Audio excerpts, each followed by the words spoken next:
नमस्कार दोस्तों, स्वागत करती हूँ आपका डिकोड एग्जाम के डेली करंट अफेयर की क्लास में। दोस्तों, जैसा कि कल संडे था और कल आपकी क्लास नहीं चली थी, तो आज की क्लास में हम 2 दिनों के करंट अफेयर यानी कि 20 और 21 अगस्त के करंट अफेयर को हम यहाँ पे देखेंगे। तो चलिए दोस्तों, जल्दी से आप सभी लोग सेशन से जुड़ जाइए, सेशन को आप सभी लोग शेयर कर दें। और जैसा कि मैं उम्मीद कर रही हूँ, कल संडे था तो आपके साथ जो है काफी ज्यादा आपके पास समय रहा होगा, जिससे कि आप पिछले दिनों के करंट अफेयर को अच्छे से रिवीजन किए होंगे। और साथ ही साथ जैसा कि अब एग्जाम के नोटिफिकेशन भी जारी होने लगे हैं, तो आप उसके अकॉर्डिंग अपने सिलेबस के अकॉर्डिंग अपनी प्रिपरेशन भी तेज कर दिए होंगे। तो इसी के साथ हम अपनी करंट अफेयर की क्लास में जो है इंपॉर्टेंट चीजें यहाँ पे डिस्कस करेंगे। और ध्यान रखिएगा दोस्तों, करंट अफेयर आपके लिए बहुत ही ज्यादा इंपॉर्टेंट है, क्योंकि करंट अफेयर से रिलेटेड बहुत सारे क्वेश्चन आपके एग्जाम में पूछे जाते हैं। इसलिए कोशिश करिए डेली जो है करंट अफेयर की क्लास को फॉलो करने का, कोई भी क्लास आपकी मिस नहीं होती। और इन केस अगर आपकी क्लास मिस हो जाती है, तो डेली करंट अफेयर की जो पीडीएफ है दोस्तों, वो आपको टेलीग्राम ग्रुप पे दे दिया जाता है, जिसका लिंक आपको डिस्क्रिप्शन बॉक्स में दिया जाता है। तो वहां से डाउनलोड करके अपना कवर कर लिया करिए, ठीक है। चलिए, इसी के साथ अपनी क्लास स्टार्ट करते हैं। क्लास स्टार्ट करूं उसके पहले कहना चाहूंगी कि जल्दी से चैनल को सब्सक्राइब कर लीजिए और बेल आइकन को प्रेस कर लीजिए। इससे आपको चैनल से रिलेटेड हर क्लास की वीडियो का प्रॉपर नोटिफिकेशन मिलेगा और आपकी कोई भी क्लास मिस नहीं होगी। तो चलिए दोस्तों, स्टार्ट करते हैं अपनी क्लास। और आज की क्लास में हमारा सबसे पहला प्रश्न है कि निम्न में से किसने आईआईटी दिल्ली कैंपस में जेनरेटिव आर्टिफिशियल इंटेलिजेंस पर सेंटर ऑफ एक्सीलेंस शुरू किया है। तो आईआईटी दिल्ली कैंपस में किसने जेनरेटिव एआई पर सेंटर ऑफ एक्सीलेंस शुरू किया है? ऑप्शंस आप देख रहे हैं दोस्तों। देखिए, जिन्हें आंसर पता है कमेंट बॉक्स में आंसर करते रहा करिए, और प्लीज प्लीज प्लीज वीडियो को शेयर करते रहिए, लाइक करते रहिए, ठीक है, अगर वीडियो पसंद आती है तो दोस्तों, इसका जो करेक्ट आंसर है वो है विप्रो, ठीक है। करेक्ट आंसर इज ए, ठीक है। विप्रो जो है, विप्रो ने आईआईटी दिल्ली कैंपस में जेनरेटिव एआई पर सेंटर ऑफ एक्सीलेंस शुरू किया है। तो विप्रो लिमिटेड ने भारतीय प्रौद्योगिकी संस्थान दिल्ली के साथ देखिए एक समझौता ज्ञापन किया है, यानी कि एक साझा सहयोग किया है। और उसमें क्या है, इसमें देखा जाए तो इस सहयोग में जेनरेटिव आर्टिफिशियल इंटेलिजेंस पर एक सेंटर ऑफ एक्सीलेंस की स्थापना की है। कहां पे दोस्तों? आईआईटी दिल्ली में। यह सहयोग देखा जाए विप्रो के प्रौद्योगिकी उद्योग में एक प्रमुख उद्यमी के रूप में स्थिरता बनाने के लिए उसकी प्रतिबद्धता को प्रकट करता है, जबकि वह नवाचारित तकनीकी में निरंतर नवाचार को प्रोत्साहित करने के लिए भी पुष्टि करता है।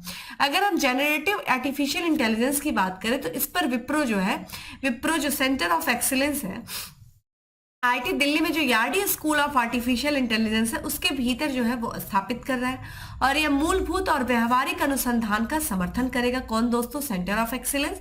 और क्या करेगा? साथ ही साथ प्रतिभा का पोषण करेगा, यानी कि जो प्रतिभा है वो एक तरीके से ध्यान रखिएगा, प्रतिभा किसी का नाम नहीं है। प्रतिभा यानी कि एक तरीके से आपके अंदर जो प्रतिभा होती है, ठीक है, उसको क्या करेगा? पोषित करेगा, वो उभर के सामने आएगी।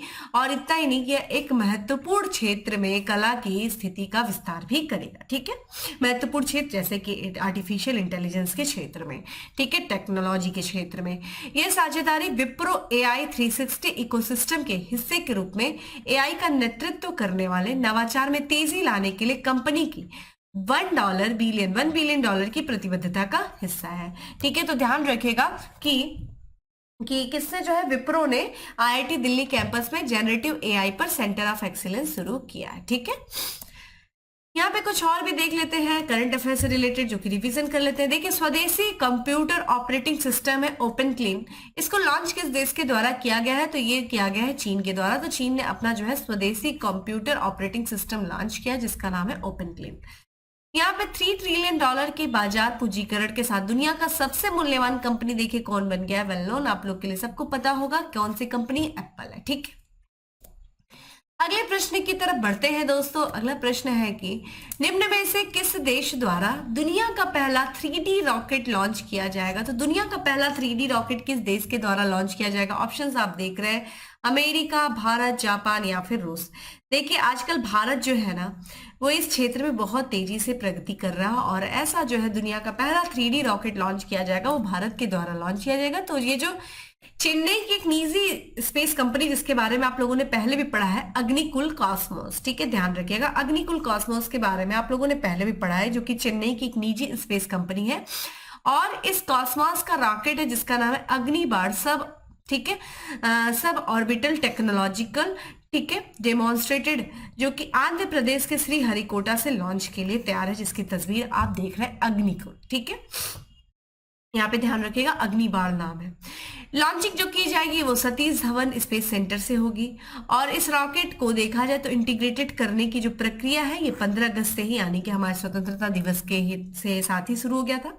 यदि ये रॉकेट की बात किया जाए दोस्तों, ये रॉकेट अगर सफलतापूर्वक पृथ्वी के लोअर अर्थ ऑर्बिट में पहुंचता है तो अग्निकुल देखा जाए देश की दूसरी निजी रॉकेट भेजने वाली कंपनी हो जाएगी और ये दुनिया का पहला 3D रॉकेट होगा। ठीक है, इसी के साथ साथ भाई बात कर लेते हैं कि अभी पहले 3D मुद्रित जो है डाकघर भवन का भी उद्घाटन किया गया है। किसके द्वारा दोस्तों?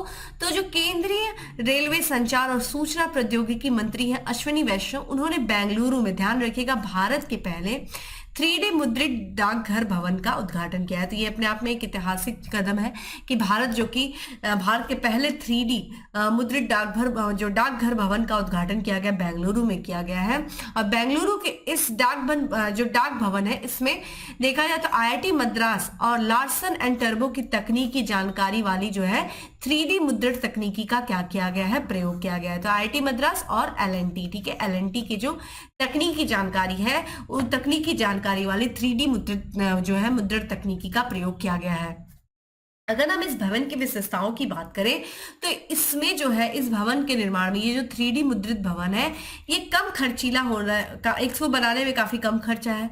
दूसरा, जो निर्माण सामग्री थी उसकी बर्बादी भी बहुत कम हुई है और ये पर्यावरण के अनुकूल भी है। और इतना ही नहीं है, भवन की जो अनूठी डिजाइन है, डिजाइन की संभावनाओं के साथ निर्माण कार्य में गति को बढ़ाता है। ठीक है, तो ध्यान रखिएगा दोस्तों, भारत के पहले 3D मुद्रित डाकघर भवन है वो कहाँ पे? बेंगलुरु में स्थापित किया गया, उद्घाटन किया गया। ठीक है, इसकी तस्वीर आप स्क्रीन पे देख रहे हैं।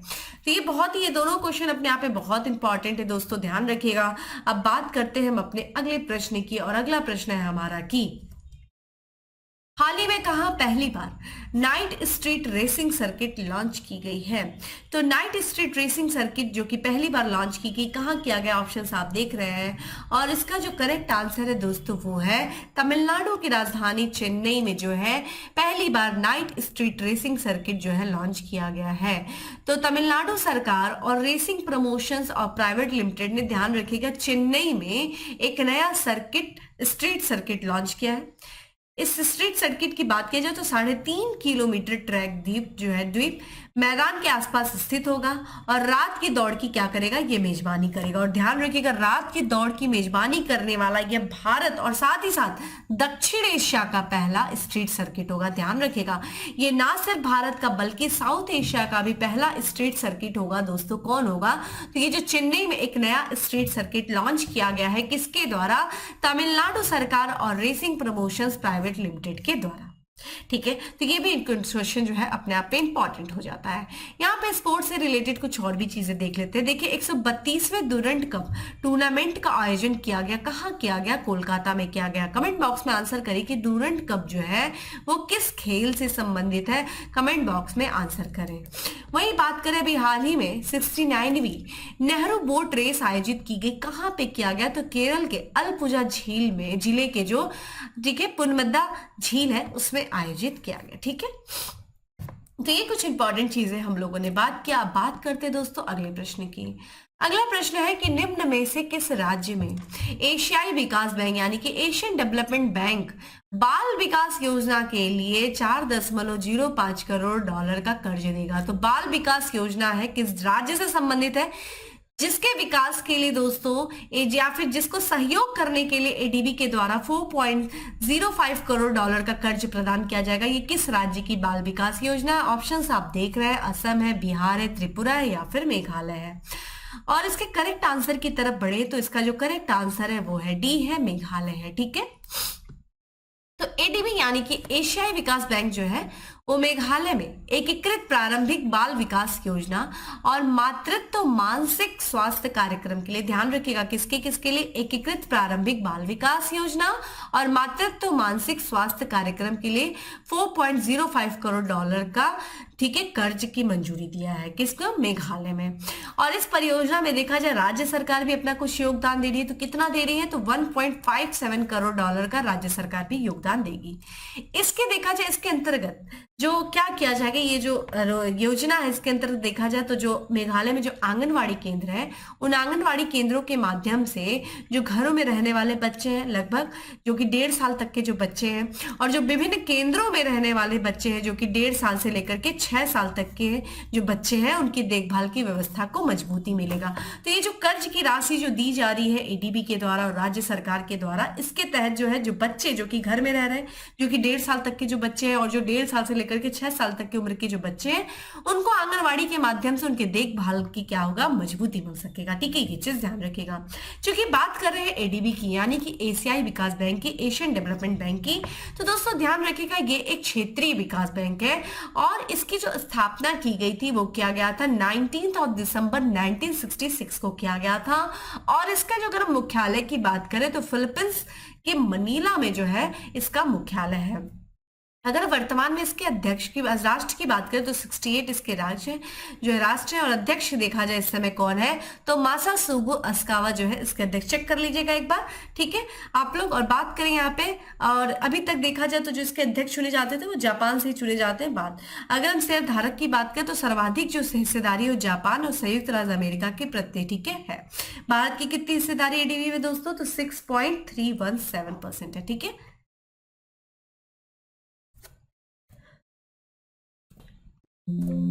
अगले प्रश्न की तरफ बढ़ते हैं दोस्तों। अगला प्रश्न है कि भारतीय रिजर्व बैंक ने बैंकों में जमा अनक्लेम्ड डिपॉजिट का पता लगाने के लिए कौन सा पोर्टल लॉन्च किया है? तो जो अनक्लेम्ड, जिसको अभी तक किसी ने क्लेम नहीं किया, ऐसा डिपॉजिट जिसको क्लेम करने वाला कोई है नहीं, उसको पता लगाने के लिए एक पोर्टल लॉन्च किया गया है आरबीआई के द्वारा जो बैंकों में जमा है। वो पोर्टल का नाम क्या है? ऑप्शंस आप देख रहे हैं, तो इसका करेक्ट आंसर उद्गम पोर्टल, ठीक है।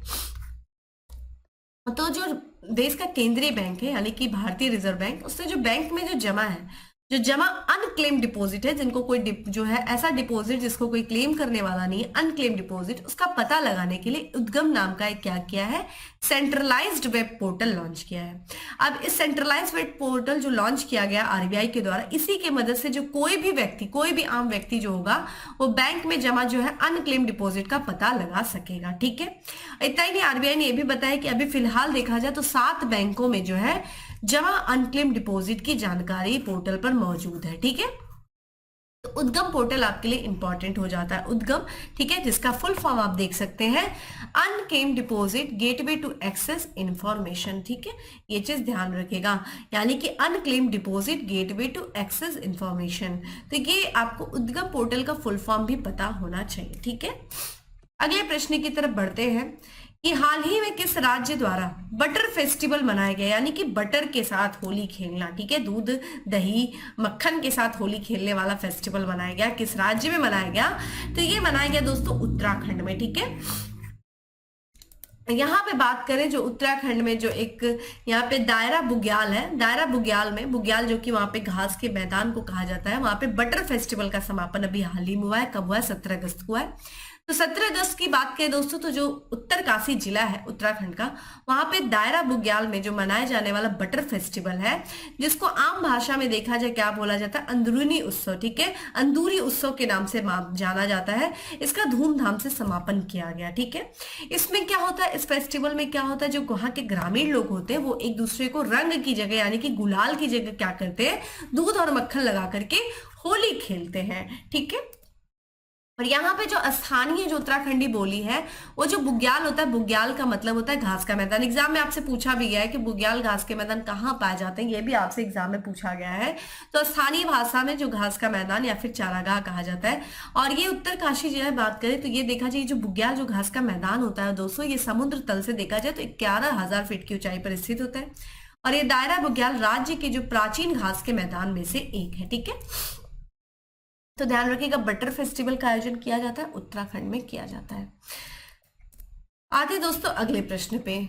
अगला प्रश्न है हमारा कि हाल ही में दुनिया का पहला ह्यूमनाइड पायलट पिबोट किसने विकसित किया है? तो किस देश के द्वारा जो है दुनिया का पहला ह्यूमनाइड पायलट पिबोट जो है विकसित किया गया है, किस देश के द्वारा विकसित किया गया है? ऑप्शंस दोस्तों आप देख रहे थे कि कमेंट बॉक्स में आंसर साथ में करते रहिए, वीडियो को शेयर भी करते रहिए। तो इसका करेक्ट आंसर हो जाएगा दोस्तों डी हो जाएगा, यानी कि दक्षिण कोरिया, साउथ कोरिया के द्वारा। ठीक है, आइए इसके बारे में पढ़ते हैं। तो Korea advance institute of science and technology के इंजीनियर और शोधकर्ताओं की एक टीम ने वर्तमान में पीबोट नामक एक ह्यूमनॉइड रोबोट विकसित किया है। ठीक है, जो कि कॉकपिट होती है। कॉकपिट दोस्तों क्या होती है, जो एरोप्लेन में जहां पे पायलट बैठता है उसको कॉकपिट कहा जाता है। उस कॉकपिट को संशोधित किए बिना जो है उड़ान भर सकता है। तो एक तरीके से जैसे मानव जो होता है, जैसे पायलट प्लेन को उड़ाता है ना सारे सिस्टम का यूज करके, उसी तरह ये रोबोट भी है जो उसी तरीके से मानव की तरह ही, पायलट की तरह एक फ्लाइट को, एक प्लेन को उड़ा सकता है। और ये दुनिया का पहला जो है ह्यूमनॉइड पायलट है। ठीक है, यह क्या करेगा, कॉकपिट के जो सभी एकल नियंत्रण में हेर फेर करके, ठीक है, मानव पायलट की तरह एक हवाई जहाज उड़ा सकता है जो मनुष्यों के लिए डिजाइन किया गया है। ठीक है, तो एक तरीके से पूरी तरीके से उसमें हेर फेर करके, जैसे एक मानव उड़ाता है, एक मानव पायलट उड़ाता है, उसी तरीके से ये पायलट, ठीक है, ये जो रोबोट है ये इस प्लेन को उड़ा सकता है। ठीक है, तो ऐसा जो है विकसित करने वाला, यानी कि ह्यूमनॉइड रोबोट विकसित किया है पीबोट, जिसका नाम है, ये क्या है, साउथ कोरिया ने। ठीक है, यहाँ पे आइए इंपॉर्टेंट कुछ अंतरराष्ट्रीय करंट अफेयर देख लेते हैं कि भारत के स्वतंत्रता दिवस के उपलक्ष्य में भारत उत्सव प्रारंभ हुआ, कहाँ पे हुआ, दुबई में, यूएई के दुबई में। ठीक है, वहीं बात करें एशियाई प्रशांत मनी लॉन्ड्रिंग पर पर्यवेक्षक का दर्जा पाने वाला पहला अरब देश बना, कौन बना, यूएई बना। अगला है योग के माध्यम से देश को बढ़ावा देने वाला पहली विदेशी सरकार के रूप में इतिहास रचा है, किससे रचा है, ओमान ने रचा है। ठीक है, अगले प्रश्न की तरफ बढ़ते हैं जो कि दिवस से संबंधित है कि हाल ही में कब विश्व मच्छर दिवस मनाया गया। तो कब मनाया गया दोस्तों, ये मनाया गया 20 अगस्त को मनाया गया, वर्ल्ड मॉस्किटो डे मनाया गया। ठीक है, 20 अगस्त को। तो हर साल देखा जाए 20 अगस्त को दोस्तों क्या मनाया जाता है, विश्व मच्छर दिवस मनाया जाता है। क्यों मनाया जाता है दोस्तों, तो 1897 के एक वैज्ञानिक थे, ठीक है, 97 में वैज्ञानिक जो है सर रोनाल्ड रॉस, इनके द्वारा जो खोज की गई थी उसी की याद में जो है हर साल 20 अगस्त को क्या मनाया जाता है, विश्व मच्छर दिवस मनाया जाता है। अगर हम इनके बारे में बात करें, ठीक है, रोनाल्ड रॉस, तीनों ने क्या पता लगाया था, तो 1897 में इन्होंने ये पता लगाया था कि जो मलेरिया परजीवी है, मलेरिया परजीवी एनाफिलीज मच्छरों द्वारा मनुष्यों में फैलता है। ठीक है, तो परजीवियों के कारण मॉस्किटो जो है, यहाँ पे जो मलेरिया जो होती है वो परजीवी एनाफिलीज मच्छरों द्वारा मनुष्यों में फैलता है। ठीक है, ये पता लगाया था किसने, सर रोनाल्ड रॉस ने। इन्हीं की याद में 20 अगस्त को विश्व मच्छर दिवस मनाया जाता है। अगर हम विश्व मच्छर दिवस की बात करें तो इसका जो आयोजन हर साल किया जाता है, लंदन का school of hygiene and tropical medicine है, उसके द्वारा आयोजित किया जाता है। अगर आज वर्तमान में स्थिति देखें मलेरिया के बारे में, तो मच्छर जनित बीमारी जो है ये हर साल 10 लाख से अधिक लोगों की जान लेती है और 700 मिलियन लोगों को क्या करती है, संक्रमित करती है। और लगभग 10 जो है लोगों में से एक है, जो लगभग 10 लोगों में से एक है। अगर 2023 में देखा जाए तो अब तक विश्व स्तर पर 3 मिलियन से अधिक जो लोग हैं डेंगू के मामले में, और 1500 से अधिक जो है डेंगू से संबंधित मौतें दर्ज किए गए हैं। इसमें सबसे बड़ा प्रकोप का अनुभव किन देशों ने किया है, तो अर्जेंटीना ने किया है, पेरू ने किया है, बांग्लादेश ने किया अभी तक के इतिहास में। जबकि पराग्वे की बात करें दोस्तों, जो कि साउथ अमेरिका का देश है, इसने चिकनगुनिया के मामलों में तेज वृद्धि दर्ज की है। तो आपको पता हो चाहिए। चलिए आप मुझे बताइए कि मलेरिया किस मच्छर से होता है और डेंगू किस मच्छर के कारण होता है। आप मुझे कमेंट, इसका वाहक कौन है, ठीक है, वेक्टर कौन है, आप मुझे कमेंट बॉक्स में आंसर करें। ठीक है, एक दिवस के बारे में और बात कर लेते हैं दोस्तों। देखा जाए 19 अगस्त को हमने मनाया विश्व फोटोग्राफिक दिवस, यानी कि वर्ल्ड फोटोग्राफी डे सेलिब्रेट किया। और इस साल विश्व फोटोग्राफी दिवस की थीम देखिए क्या है, लैंडस्केप। ठीक है, लैंडस्केप इसकी थीम है। ठीक है, अब बात करते हैं दोस्तों अगले प्रश्न की।